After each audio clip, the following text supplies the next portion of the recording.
नमस्कार, स्वागत है आप सबका श्री जी क्लासेज के ऑनलाइन मंच पर।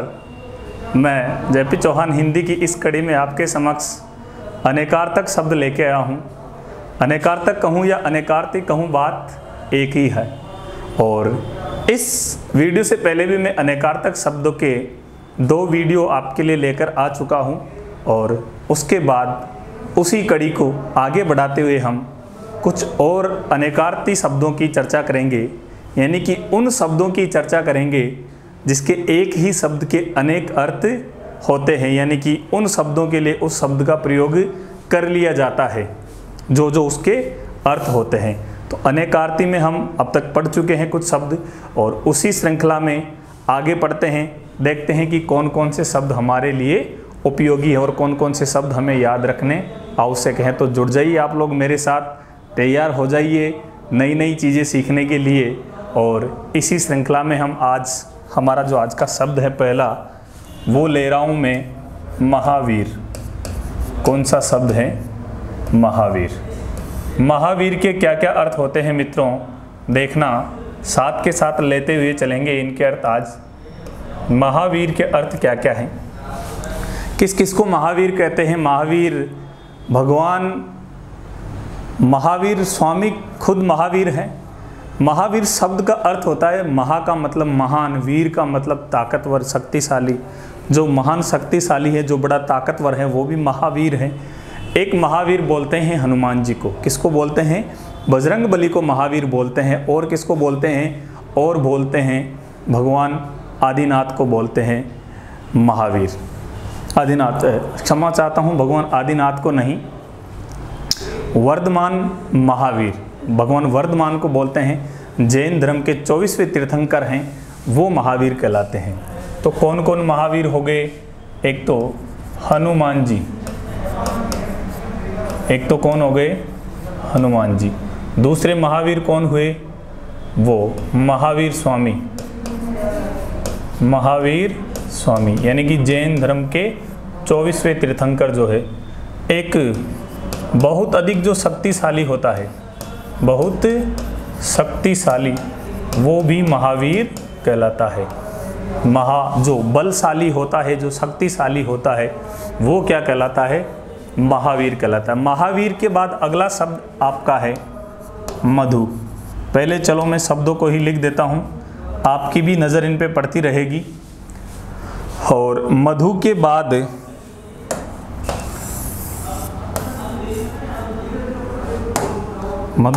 शब्द ले रहा हूं मैं अगला,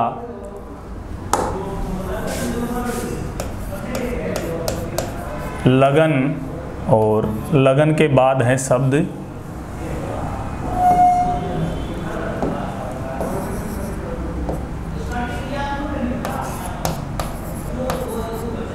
लक्ष्य।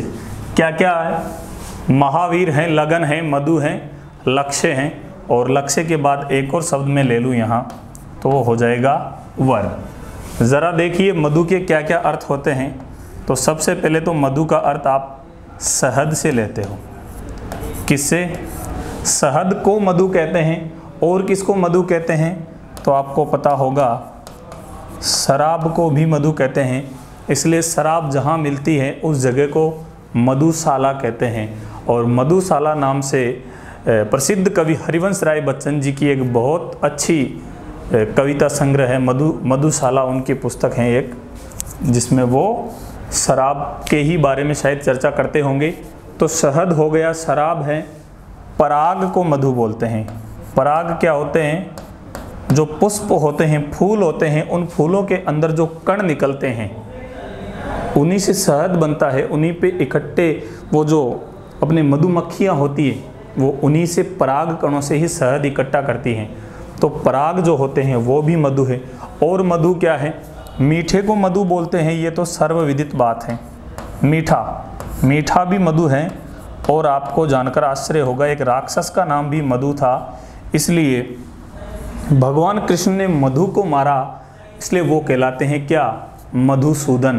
तो उनको मधुसूदन इसलिए कहते हैं क्योंकि उन्होंने मधु नामक राक्षस का वध किया था। तो मधु में क्या क्या हो गए?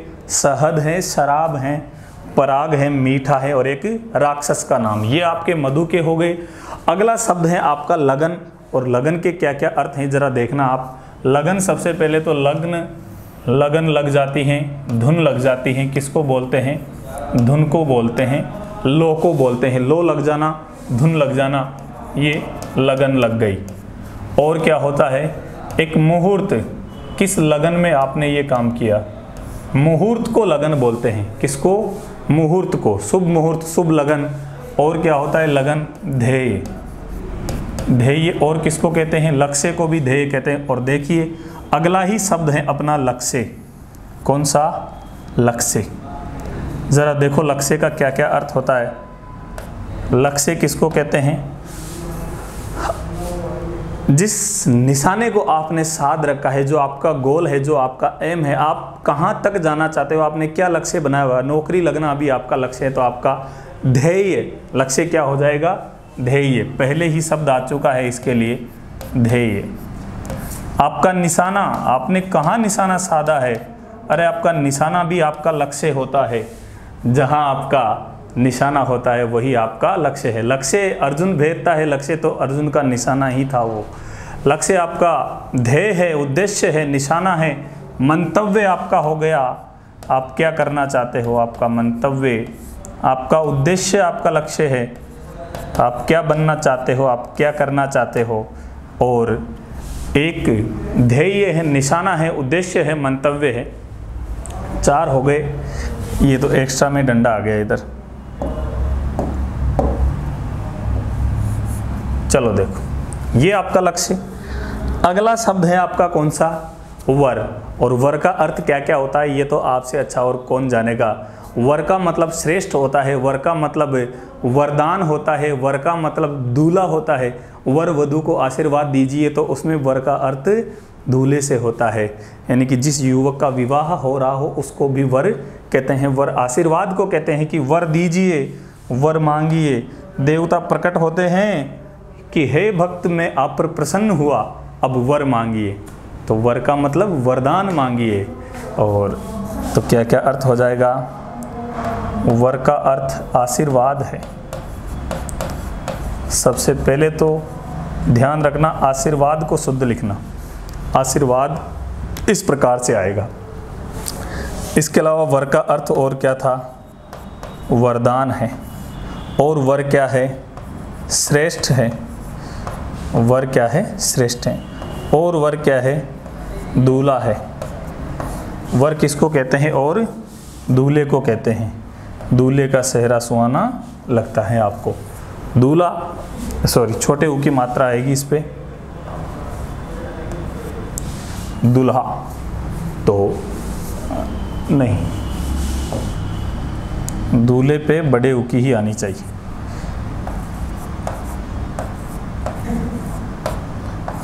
दूल्हा। वर के क्या क्या अर्थ हो गए? आशीर्वाद हो गया, वरदान हो गया, श्रेष्ठ हो गया और दूल्हा हो गया। तो सारे शब्दों पे एक बार आप दृष्टिपात कर लो, फिर उसके बाद बढ़ते हैं कुछ और शब्दों के साथ।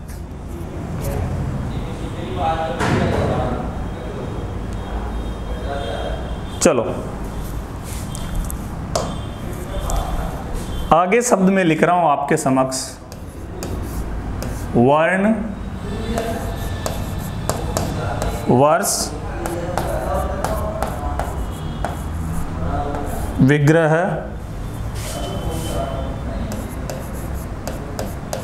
ब्याज, शिव। क्या क्या लिखा मैंने? वर्ण, वर्ष, विग्रह, ब्याज, शिव, और एक और शब्द मैं आपके समक्ष लिख दूं यहाँ, शेष।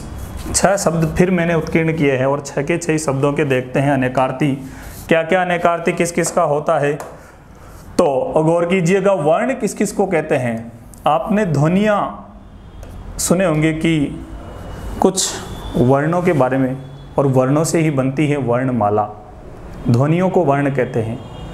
वर्ण व्यवस्था के बारे में यदि बात करूँ तो वर्ण व्यवस्था भी आपने सुनी होगी। जातीय व्यवस्था होती थी प्राचीन काल में। जातियाँ जो थी वो जन्म पर आधारित ना होकर कर्म पर आधारित थी। 4 वर्णों में पूरा समाज विभक्त था, ब्राह्मण, क्षत्रिय, वैश्य और शूद्र।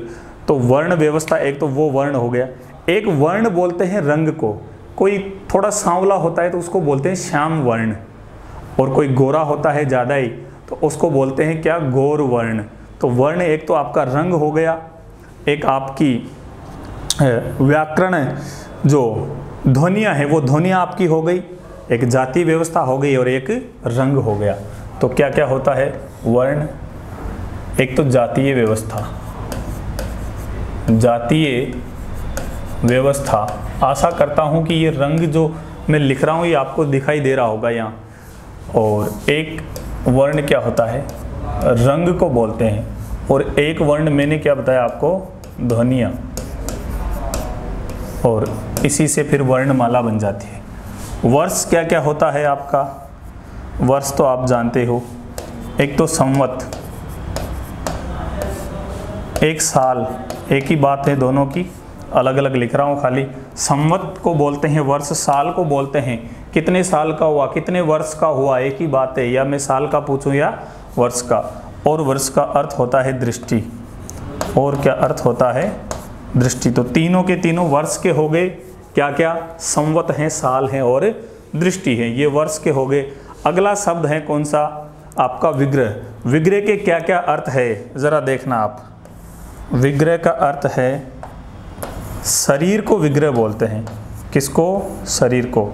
और क्या विग्रह होता है, लड़ाई विग्रह है आपकी, अरे लड़ाई कर लेते हो कभी कभी तो वो भी क्या कहलाती है, विग्रह। और क्या होती है, देवता की मूर्ति, देवता की मूर्ति भी विग्रह कहलाती है, कि इसमें किस भगवान का विग्रह है। मंदिर वगैरह के बारे में पूछते हैं कि ये जो मंदिर बना हुआ है इसमें कौन से भगवान का विग्रह है, अर्थात इस मंदिर में किस देवता की मूर्ति स्थित है, ये विग्रह हो गया आपका।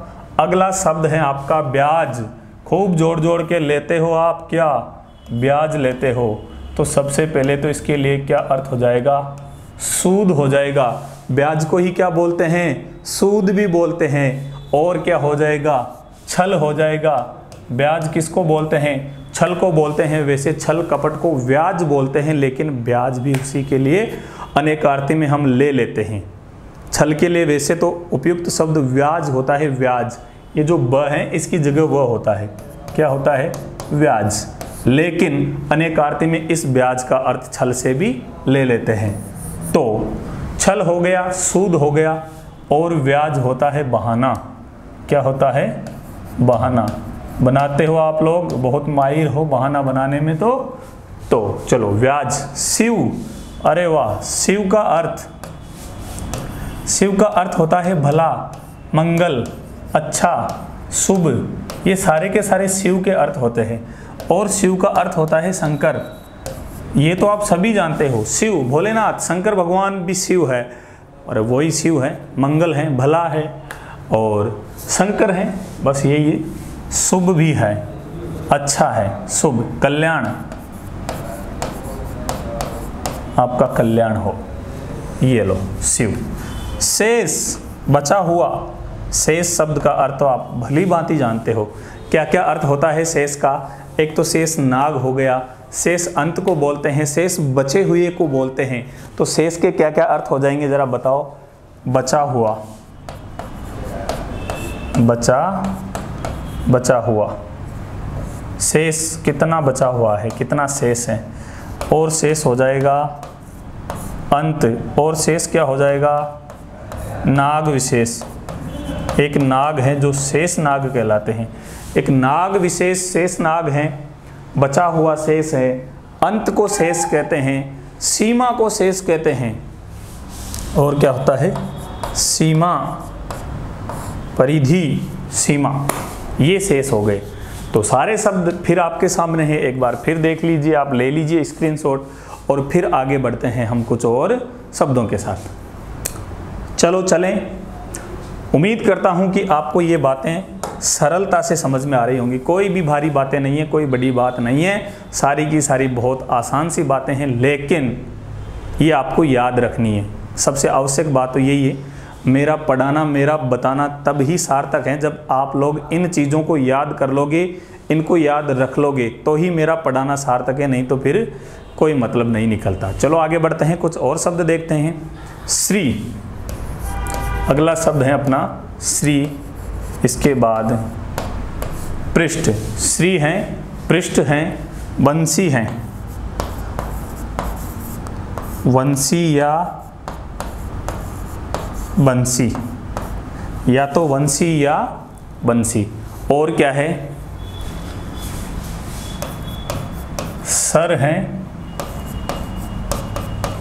सेंधव हैं और हंस हैं।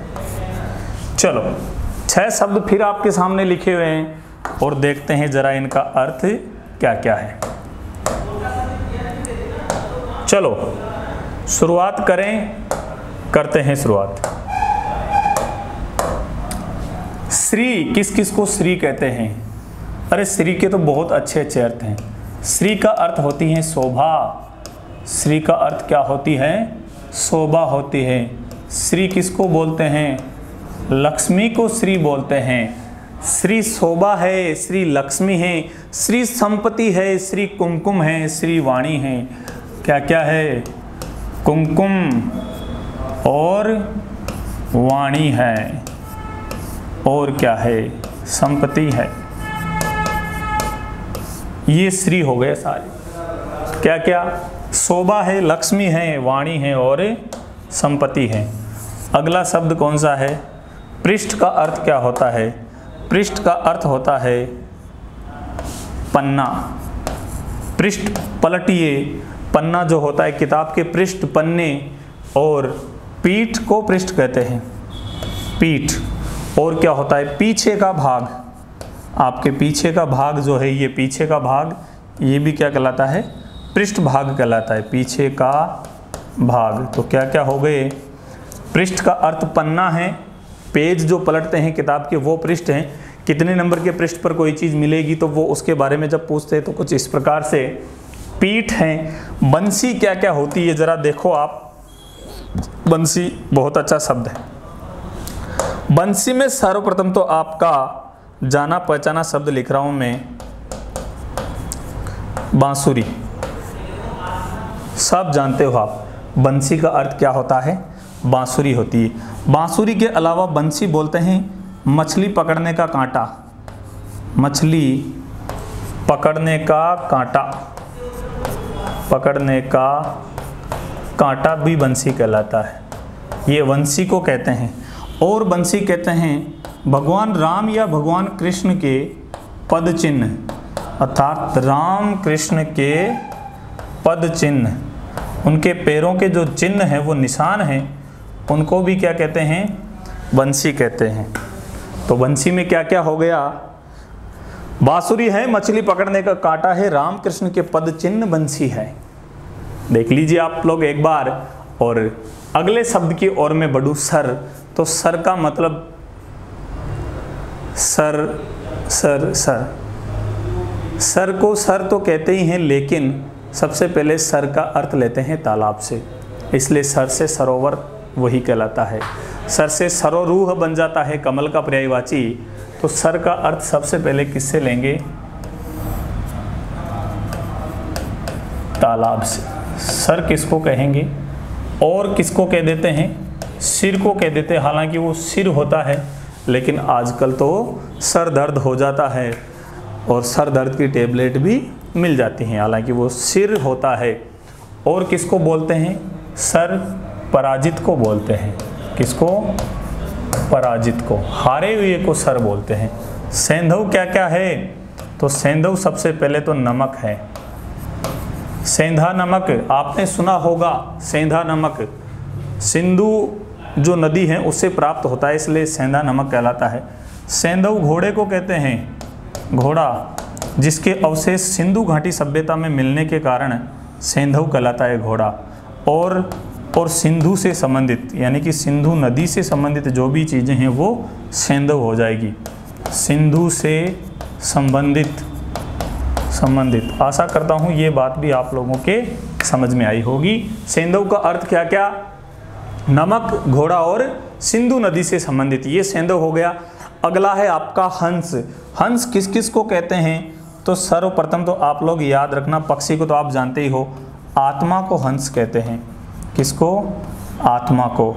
और यदि आप भजन सुनने के शौकीन हो तो भजन जब गाते हैं तो ऐसे दोहे श्लोक बोले जाते हैं भजनों से पहले, तो उसमें ये शब्द आता है कि जल बिन अन्न बिन हंसा उड़ चले और जल बिन तुझ दे प्राण। तो वहाँ शब्द आता है हंसा, अन्न बिन हंसा उड़ चले, मतलब अन्न के बिना हंसा उड़ जाता है। अन्न नहीं मिलेगा, शरीर जीर्ण शीर्ण होएगा, कमज़ोर हो जाएगा, फिर अंततः क्या करना पड़ेगा? मरना पड़ेगा, और मरेगा तो आत्मा बाहर निकलेगी शरीर के, और आत्मा बाहर निकलेगी तो फिर बचेगा ही क्या? तो फिर अन्न बिन हंसा उड़ चले और जल बिन तुझ दे प्राण। ऐसा हमारे राजस्थानी जो भजन होते हैं उनमें एक दोहा सा आता है। तो आत्मा को कहते हैं, और क्या है? सूर्य को हंस कहते हैं, सूर्य को कहते हैं। और एक पक्षी विशेष तो है ही, आप जानते हो, हंस। हंस चुगेगा दाना पानी कौवा मोती खाएगा, रामचंद्र कह गए सिया से ऐसा कलयुग आएगा। तो और क्या है हंस? सफ़ेद को हंस कहते हैं, सफ़ेद हंस है। और कौन है हंस? योगी को हंस कहते हैं, योगी, योग करने वाला। तो क्या क्या हंस के हो गए? आत्मा है, सूर्य हैं, पक्षी विशेष हैं, सफ़ेद हैं और योगी हैं, ये सारे हंस के हो गए। और इधर आप सारे एक बार फिर दृष्टिपात कर लो, स्क्रीनशॉट ले लो, और फिर आगे बढ़ते हैं कुछ और शब्दों के साथ। लिख लिए? चलो बहुत बढ़िया। हाँ जी, अगला शब्द है आपके समक्ष, कौन सा? सारंग।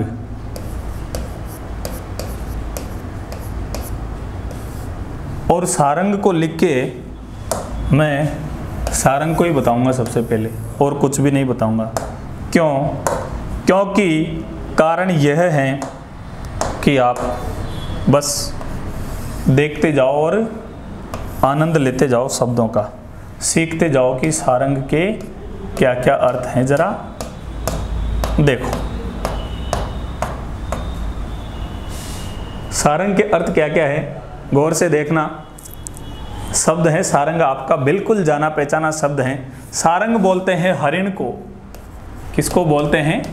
हरिण को बोलते हैं, कामदेव को बोलते हैं।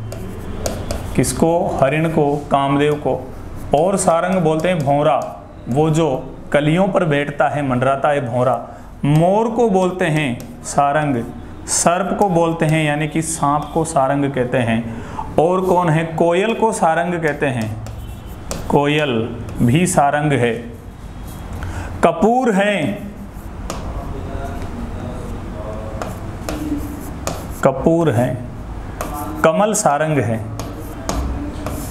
स्त्री सारंग है। कपूर है, कमल है, स्त्री है। हंस सारंग है। और सिंह, सिंह बोले जिसको आप सींग बोलते हो, वो सिंह होता है वास्तव में। सिंह सारंग है। पानी सारंग है, पानी क्या है? सारंग है। चातक को सारंग बोलते हैं, चातक। और क्या है? एक छंद विशेष है, छंद कहूँ या एक राग विशेष, छंद विशेष या राग विशेष। तो आप लोग तैयार रहिए, सारे के सारे शब्द आपको याद ही करने हैं, बाकी कोई विकल्प आपके समक्ष नहीं है। और काम की बात मैं आपको बता दूं कि आप लोगों को जो भी गुरुजन, जो भी कोई भी ट्रिकों के माध्यम से यदि समझाने का प्रयास कर रहा हो, ट्रिकों के माध्यम से आपको ललचाने का प्रयास कर रहा हो, तो आप बिल्कुल गलत राह पर जा रहे हो। ट्रिकें कभी भी कारगर नहीं होती। हाँ, कुछ समय के लिए ट्रिक आपको याद जरूर रह जाएगी और आपको वो याद दिला सकती हैं, लेकिन लंबे समय तक चीज़ों को याद करने के लिए ट्रिक कभी भी कारगर साबित नहीं होती। आपको उसका बेसिक जानना ही पड़ेगा। किसी भी चीज़ का मूल मंतव्य जाने बगैर आप उसको ट्रिकों से याद नहीं कर सकते। तो ट्रिकों को भूल जाइए और पूरे के पूरे शब्दों को याद करने में लग जाइए। और फिर कहोगे कि याद करने का फिर कौन सा मेथड है, लिख लिख के याद करो, बार बार लिखो, याद होकर ही रहेंगे। कितने से शब्द हैं यार, देख लो आप, इतने से तो यूं ही याद हो जाएंगे आप। वैसे भी आप भारी वाले हो सारे के सारे, बहुत बिल्कुल सच बता रहा हूँ, आपसे ज़्यादा माइंडेड कोई है ही नहीं दुनिया में। पक्का गांठ बांध लो, आपसे ज़्यादा कोई भी दिमागदार नहीं है इस दुनिया में। अरे जब मैं कर सकता हूँ तो आप तो बिल्कुल कर सकते हो यार, मेरे जैसा ढीठ कर सकता है तो आप तो आसानी से कर लोगे। तो चलो, ये सारंग शब्द था आपका, और सारंग के जैसा ही एक और शब्द है, उसको भी मैं यहाँ ले रहा हूँ, और उसके भी आप लोग प्यारे प्यारे अर्थ जो है वो देख लो साथियों। शब्द है आपका हरि। हरि के क्या क्या अर्थ हैं ज़रा देखना। हरि शब्द के क्या क्या अर्थ हैं। हरि, आपने सुना होगा शायद कि हरि ने कहा, हरि ने सुना, हरि गए हरि के पास, ये हरि हरि के हुए, हरि हो गए उदास। तो हरि कौन कौन है? हरि सर्प है। कौन है? हरि सर्प है। हरि मेंढक है। हरि मेंढक है। हरि विष्णु है, पता है आपको, हरि भगवान श्री हरि तो विष्णु को बोलते ही हैं। और हरि कौन है? हरि बंदर है। कौन कौन है? सर्प है, मेंढक है, ईश्वर हैं, विष्णु हैं, बंदर हैं। विष्णु तो आई गए, किरण पर्वत वायु, किरण हरि है, पर्वत हरि है, वायु हरि है। देखिए देखिए, वायु है, समुद्र है, बादल है, समुद्र है, बादल हरि है, बादल हैं। क्या क्या है? मेंढक, सर्प, विष्णु, बंदर, किरण, पर्वत, समुद्र, बादल, वायु आई गया, चंद्रमा है और घोड़ा है। चंद्रमा और घोड़ा, घोटक जिसको बोलते हैं, हय बोलते हैं। तो ये सारे के सारे किसके हो गए? हरि के हो गए। और ये सारे किसके थे? सारंग के। तो आप लोग इनका वो ले लीजिए स्क्रीनशॉट, और फिर आगे बढ़ते हैं कुछ और शब्दों के साथ।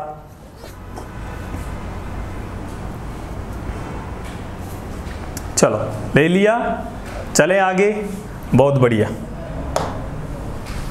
हाँ, आगे अगला शब्द मैं आपके लिए लिख रहा हूं, अक्सर। अक्सर, हलधर और अपेक्षा। अक्सर, हलधर, अपेक्षा। और कूट, ताल और तल। चलो देखते हैं, अक्सर किसको कहते हैं? जो खर्च ना हो, जो नष्ट ना हो, वही अक्सर है। क्या क्या है अक्सर? जरा देखो, ब्रह्मा अक्सर है। अरे ब्रह्मा कभी नष्ट नहीं होते, ब्रह्मा कभी खर्च नहीं होते, ब्रह्मा अक्सर है। वर्ण अक्सर है, आप पढ़ते हो, अक्सर पढ़ते रहते हो आप, वर्ण है। अविनाशी, जिसका नाश ना हो, अविनाशी, अविनाशी अक्सर है। और क्या है अक्सर? गगन अक्सर हैं, गगन बोले तो आकाश। और अक्सर क्या है? सत्य, रित, वो अक्सर है। हलधर अगला शब्द है आपका, और हलधर का क्या क्या अर्थ होता है जरा देखिएगा। हलधर किसको कहते हैं? हल को धारण करने वाला। तो हल को धारण करने वाला कौन है? एक तो बलराम, भगवान कृष्ण के जो बड़े भैया थे, दाऊ जी, दाऊ भैया को, बलराम जी को हलधर कहते हैं। वो हल धारण करते थे अपने कंधे पर हथियार के तौर पर। और हल को कौन धारण करता है? अरे बैल, बलिवर्द, अपना जो वृषभ होता है वो भी हल जोतता है खेत में, उसके कंधों पे भी हल होता है। और एक हलधर पर्वत को बोलते हैं। किसको? पर्वत को। तो एक तो बलराम हो गए, एक बैल हैं और एक पर्वत हैं। अपेक्षा अगला शब्द है आपका, अपेक्षा बोलते हैं आशा को। मैं आपसे ये अपेक्षा करता हूँ, मुझे आपसे ये अपेक्षा नहीं थी। तो आशा करना, आवश्यकता को अपेक्षा बोलते हैं, आवश्यकता। और क्या है अपेक्षा? आशा है। अपेक्षा आपकी आवश्यकता है, आपकी आशा है। सहयोग अपेक्षा है, सहयोग। और अपेक्षा क्या है? बनिस्बत, बनिस्बत। ये शब्द भी आपने शायद सुना हो, बनिस्बत। हाँ, अपेक्षा के क्या क्या हो गए? आवश्यकता है, आशा है, सहयोग है, बनिस्बत है। और अगला शब्द है आपका कूट। कूट का मतलब होता है छल, झूठा, आभासी। कूट का अर्थ क्या क्या होता है? छल। और क्या होता है? झूठा और आभासी। और क्या होता है? कूट का अर्थ। और कूट का अर्थ होता है पर्वत शिखर। पर्वत की चोटी को भी कूट बोलते हैं, पर्वत शिखर। क्या क्या हुआ? छल हो गया, झूठा हो गया, आभासी हो गया, पर्वत शिखर हो गया। और कूट बोलते हैं काजल को। अच्छा अर्थ नहीं देता कूट, काजल। कूट भाषा, कोड लैंग्वेज, छुपा के जो चलती हैं चीज़ें, वो कूट हैं। ताल किसको बोलते हैं? ताल बोलते हैं तलैया को, यानी कि तालाब को। ताल, तलैया। ताल किस किस को बोलते हैं? तालाब को बोलते हैं, ताड़ के वृक्ष को बोलते हैं। तालाब ताल है। एक संगीत की धुन, ताल, लय, ताल, आपने सुना हो, संगीत की धुन। ताल से ताल मिला, सुना होगा। तो ताल से ताल मिला यानी कि धुन में बजा। जो भी करना है, नाचना है तो भी धुन पे नाच, इधर उधर मत नाच, ताल पे कर। जो भी काम करना है ताल। तो संगीत की धुन हो गई, तालाब हो गया। और एक ताड़ का वृक्ष, ताड़ का वृक्ष भी ताल कहलाता है। देखिएगा ताल में क्या क्या हो गए? तालाब है, संगीत की धुन है और ताड़ का वृक्ष है। अगला शब्द कौन सा है आपका? तल किसको बोलते हैं? पेंदे को बोलते हैं। जो नीचे का जो हिस्सा होता है उसको बोलते हैं तल, नीचे ही नीचे। तो तल में क्या क्या हो जाएगा? एक तो हथेली, हथेली आपकी तल है। और क्या? नीचे, नीचे का जो हिस्सा होता है वो तल कहलाता है। और तल क्या होता है? वन को बोलते हैं, वन को बोलते हैं। और क्या है? खंड को तल बोलते हैं। बोलते हैं तल को कि कौन से तल पर रहते हैं। ऐसे तल, मंजिलें जो होती हैं, खंड, एक के ऊपर खंड, कितने तल हैं, कितनी मंजिलें, कितने खंड हैं, ऐसा भी तल को बोला जाता है। खंड हो गया, वन हो गया, हथेली हो गई। और बोलते हैं स्वभाव को। किसको? स्वभाव को।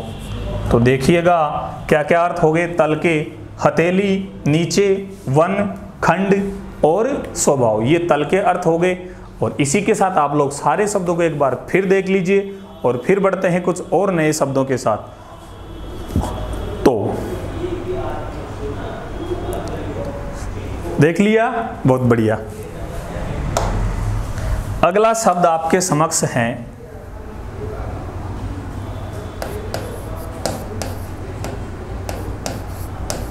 निर्वाण,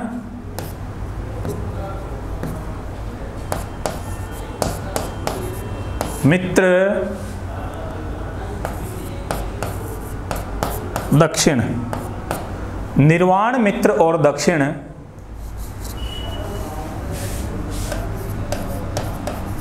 टीका, दंड और ध्रुव। चलो देखते हैं निर्वाण का अर्थ क्या क्या है। निर्वाण सबसे पहले तो आप लोग जानते ही हो, मोक्ष को निर्वाण कहते हैं। किसको? मोक्ष को निर्वाण। इसलिए भगवान बुद्ध की जो मृत्यु होती है वो महापरिनिर्वाण कहलाता है। उनका तो निर्वाण भी महा है। तो निर्वाण मोक्ष है। निर्वाण शून्य है। किसको कहते हैं? शून्य को कहते हैं निर्वाण।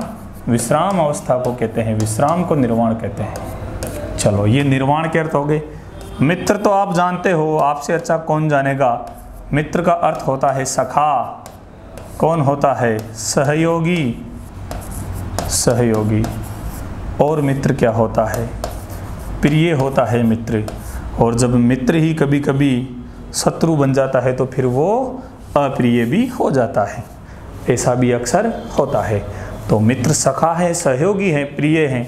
दक्षिण का अर्थ क्या क्या है ज़रा देखिएगा। तो दक्षिण के अर्थ क्या क्या है? दक्षिण बोलते हैं अनुकूल को।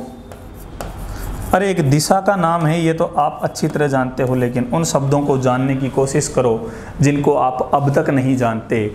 मैं बार बार यही बात कहता हूँ कि जो आप जानते हो वही मैं बता रहा हूँ, तो ज़्यादा फायदा नहीं हो रहा। आप नहीं जानते और उनको यदि मैं बता रहा हूँ तो ये चीज़ आपके लिए फ़ायदेमंद है, समझ रहे हो? चलो आगे बढ़े। अनुकूल हैं, दक्षिण का अर्थ चतुर दक्षिण को बोलते हैं। ये लो साहब। और क्या है? सरल को दक्षिण बोलते हैं। चतुर हैं, सरल हैं, उदार हैं। उदार पैसे वाला नहीं, उदार का मतलब दयालु। और इसके साथ ही क्या है? एक दिशा विशेष। दिशा विशेष दक्षिण दिशा होती है, बिल्कुल होती है। ये लो साहब। तो ये दक्षिण में हो गए क्या क्या? अनुकूल, चतुर, सरल और उदार और दिशा विशेष। इसके बाद अगला शब्द आ रहा है आपका टीका। टीका सबसे पहले तो माथे पे लगा लो। ये माथे पे लगाओ साहब। किसको कहेंगे? तिलक को कहेंगे। ये लो तिलक। और फिर आप बनवाने चले जाओ क्या? टीका। आभूषण माथे पे पहनते हैं, शायद इसको भी टीका, टिकला जिसको बोलते हैं, यहाँ पहनती महिलाएं। पुरुष भी पहनते हो तो मुझे इसका पता नहीं है। तो एक तो तिलक हो गया, टीका। एक टिप्पणी, टीका टिप्पणी कर देते हो आप। टीका टिप्पणी। तो एक तो टीका क्या? तिलक, एक टीका आभूषण, एक टिप्पणी, और एक होती है समालोचना। आलोचना, समालोचना। टीका कर देना, टिप्पणी लिख देना।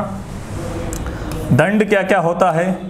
दंड सजा को बोलते हैं कि दंड दिया जाए। दंड डंडे को बोलते हैं, ये डंडा। और दंड यमराज को बोलते हैं। कौन कौन है दंड? सजा है, डंडा है, यमराज है। एक दंड बोलते हैं समय की अवधि को, समयावधि। समयावधि, समय धन अवधि, दीर्घ संधि हो रही है। और ये समयावधि भी होती है 60 पल की समयावधि। कितने पल? 60 पल। अगला शब्द है आपके सामने ध्रुव। और ध्रुव तो आपको पता है अपनी स्थिरता के कारण जाना जाता है, अपनी अडिगता के कारण जाना जाता है, अपनी अटलता के कारण जाना जाता है। ध्रुव नाम का एक बालक था, आपको शायद कहानी पता हो तो मैं थोड़ी सी बता दूं कि एक राजा था जिसकी 2 पत्नियां थी, और उनमें से वो एक पत्नी को अधिक प्रेम करते थे, दूसरी को कम करते थे। तो जो कम प्रेम जिस पत्नी से करते थे उसका एक पुत्र था ध्रुव, और जिस पत्नी से वो अधिक प्रेम करते थे वो ध्रुव को उस राजा की गोद से उतार देती है। वो राजा की गोद में जाकर बैठता है तो वो जो दूसरी पत्नी थी वो ईर्ष्या करती है, ध्रुव को उतार देती है। ध्रुव वहाँ से निकलता है, फिर भगवान की भक्ति करता है, और इतनी कठोर भक्ति करता है कि वो राजा की गोद में उतारने के बाद भगवान से कहता है कि मुझे स्थिरता दो, मैं ऐसा बैठूं कि मुझे कोई उतारे ही नहीं, मुझे कोई हटा ही नहीं सके अपने पद से। तो फिर ध्रुव को कहते हैं भगवान ने तारा बना दिया, और फिर वो अटल ध्रुव हैं जो आज भी उदय होता है और अपनी जगह पे वो स्थिर हैं। तो अपनी अटलता के कारण, अपनी स्थिरता के कारण कौन जाना जाता है? ध्रुव जाना जाता है। तो विष्णु की सेवा की थी, विष्णु की भक्ति की थी, इसलिए विष्णु भक्त, विष्णु का भक्त है। कौन? ध्रुव। एक तारा है, कौन है? ध्रुव तारा है। और स्थिर जो है वो ध्रुव कहलाता है, यानी कि जो अटल हो, जो डिगे नहीं, और जो नित्य रहे, जो हमेशा रहे, वो ध्रुव है। तो क्या क्या हो गए? विष्णु का भक्त है, एक तारा है, और जो स्थिर है वो ध्रुव है, और जो नित्य है वो भी ध्रुव है। तो ले लीजिए आप लोग स्क्रीनशॉट, और फिर आगे बढ़ते हैं और शब्दों के साथ। चलो देखिएगा, अगला शब्द है आपका पान पय जाल। पान पय जाल तत्व तंत्र और रस। चलो देखिएगा पान के क्या अर्थ होते हैं। तो पान बोलते हैं एक तो पीने को, जल पान कीजिए मतलब जल का पान कीजिए, जल को पीजिए। और एक पान जो खाने का आता है तंबाकू बीड़ा, वो तो आप जानते हो, पान खाते हो कभी कभी, और बहुत सारे लोग हमेशा भी खाते हैं, मैं नहीं कहता कि कभी कभी खा ली। तो एक तो हो गया तंबाकू, वो जिसको चबाते हैं बगल में दांतों के, तंबाकू है। पीना पान है, पीने को कहते हैं, पीना पान करना। और पान पत्ता है, पान क्या है, पत्ता है। पत्ते को भी पान बोल देते हैं, पीपल का पान, आम का पान, ऐसे बोलते हैं। गाँव में तो पान ही बोलते हैं पत्ते को। तो पेय क्या क्या है, पेय दूध है, पेय जल है। क्या क्या है, पेय दूध और जल दोनों ही है।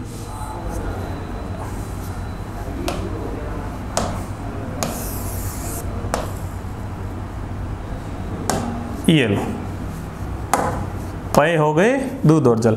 जाल क्या है, जाल तो बहुत सारे लोग बुनते ही हैं, जाली लोगों की कमी है नहीं दुनिया में।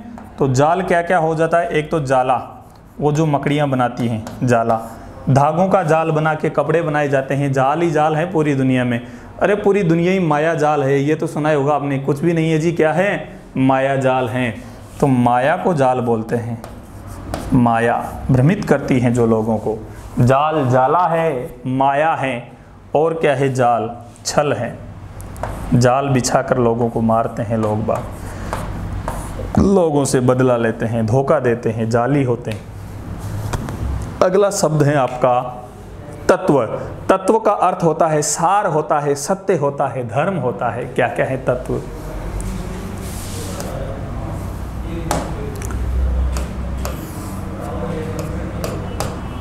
सार, सत्य, धर्म, प्राण, उद्देश्य। देखिएगा तत्व के कितने अर्थ हैं, क्या क्या है तत्व। सार है, सत्य है, धर्म है, प्राण है, उद्देश्य है। तंत्र क्या है, सिस्टम को बोलते हैं तंत्र, पद्धति को बोलते हैं तंत्र। ये देखिए तंत्र, तंत्र मंत्र भी होता है, आप ये भी जानते हो अच्छे से। तो तंत्र के क्या क्या अर्थ हैं जरा देखना। उपाय क्या होता है, एक तो उपाय तरीका, किस विधि से, किस तंत्र से, किस तरीके से, किस शैली से, एक तो ये हो गया उपाय। प्रबंध, प्रबंध क्या हो गया, प्रबंध हो गया। सिद्धांत हो गया, सिद्धांत है। और क्या है, औषधि है। और क्या है, तंत्र, औषधि है। औषधि को तंत्र कहते हैं। खजाना भी तंत्र कहलाता है, खजाना। चलो अब अगला शब्द है आपका रस। जरा रस को भी देख लो कि रस के क्या क्या अर्थ हैं। रस का अर्थ सबसे पहले तो लेते हैं स्वाद से। किससे लेते हैं, स्वाद को रस कहते हैं। आनंद को रस कहते हैं कि वाह आनंद आ गया, रस आ गया, मज़ा आ गया, आनंद रस हैं। और भोजन के 6 रस माने जाते हैं। किसके, भोजन के 6, और काव्य शास्त्र के 9 रस माने जाते हैं। तो आनंद हो गया, स्वाद हो गया, इसी के साथ रस में लेते हैं एक पारा। और क्या, भोजन के 6 रस, भोजन के कितने, 6 रस। और फिर अंत में क्या है, काव्य शास्त्र के कितने माने जाते हैं, 9 रस, 9 रस। काव्य शास्त्र के माने जाते हैं 9 रस, और भोजन के माने जाते हैं 6 रस। तो ये हो गए आपके रस। और आगे बढ़ें, एक बार सब इससे पहले आप इसका स्क्रीनशॉट ले लो और फिर आगे बढ़ते हैं, फिर देखते हैं कि कौन सा शब्द आपके लिए अंतिम रूप से मैंने बचा के रखा हुआ है। चलो ले लीजिए, एक बार आप लोग देख लीजिए। चलो अगला शब्द है आपका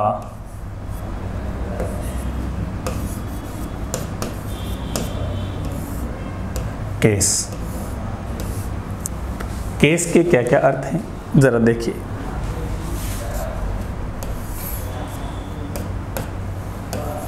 बाल हैं, ये तो आप जानते ही हो अच्छे से, विष्णु है। बाल केस हैं, विष्णु केस हैं, कल्याण केस है। वाह। और कल्याण भी किसका हो जाए? यदि धर्म की जय हो, अधर्म का नाश हो, प्राणियों में सद्भावना हो, विश्व का कल्याण हो।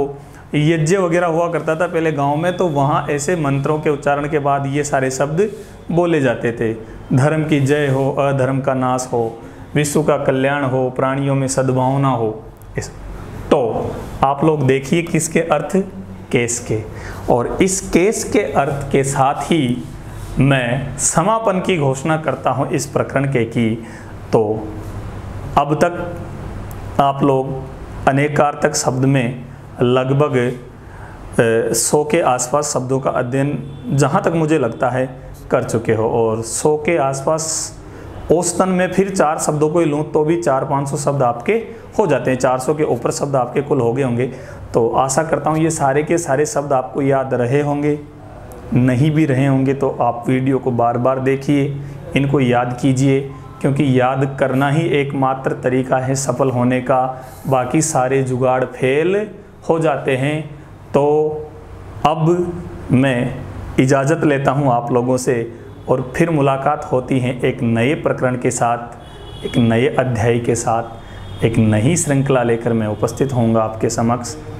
तो आप लोग अपनी पढ़ाई को निरंतर बनाए रखें, निरंतर जुड़े रहें, देखते रहें और बहुत बहुत धन्यवाद आपको।